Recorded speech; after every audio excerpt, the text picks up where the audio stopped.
Day 12 of cracking 500 AI and data science interview questions challenge. 5 questions a day, 100 days. One step closer to your dream job. If you are new here, don't forget to check out the first 11 days in the playlist. You might have missed some key questions that will be important in cracking your interview. Why is Python the go to language for data science? If data is the new oil, Python is the refinery. Python is the most popular language in data science because it's simple, powerful, and backed by a massive ecosystem of libraries like Numpy, Pandas, Scikit-learn, TensorFlow, and more. It allows you to go from raw data to insights to production ready models all in one language.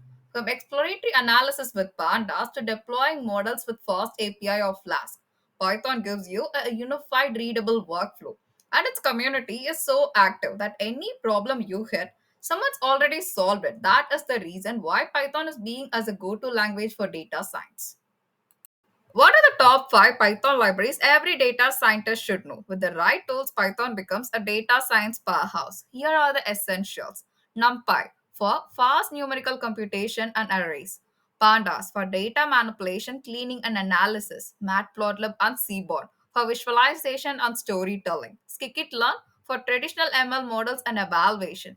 Stats models for regression and statistical testing. Master these, and you can handle 80% of day to day data science tasks. How do you load and explore data in Python using Pandas? Meet your best friend in Python, the data frame. Let's go step by step. Import Pandas as PD. This line imports a Pandas library and gives it a shortcut name PD, a common convention. Pandas helps you read, explore, and manipulate data easily. Think of it like Excel in Python. Followed by that, inside a variable df equal to pd.readcsv, you are calling the file name. This reads a CSV, comma separated values file from your computer or project folder and stores it in a variable called df, short for data frame. Now, df is like a table with rows and columns. You can scroll through it, filter it, and analyze it. It is just like a spreadsheet. Now let's explore the data. df.head shows the first 5 rows of your data. Use this to quickly check what your columns look like and if the data loaded correctly. df.info tells you the column names, data types like integers, text, etc. and how many missing values you have. This helps you understand what kind of cleaning is needed.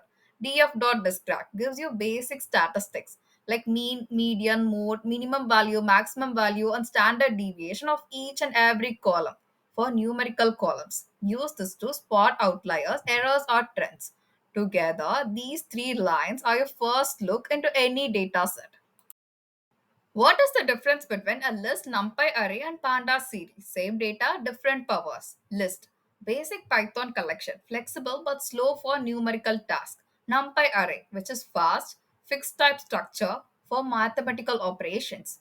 Pandas series, a labeled 1D array with indexing, great for real world data. If you are doing math, use NumPy. If you are working with tabular data, use Pandas. How do you filter rows in a pandas data frame? Filtering data is where analysis begins. Let's say you have a data set with people's information and you only want to see people older than 30. In this piece of code, df of age acts as the age column from the data set.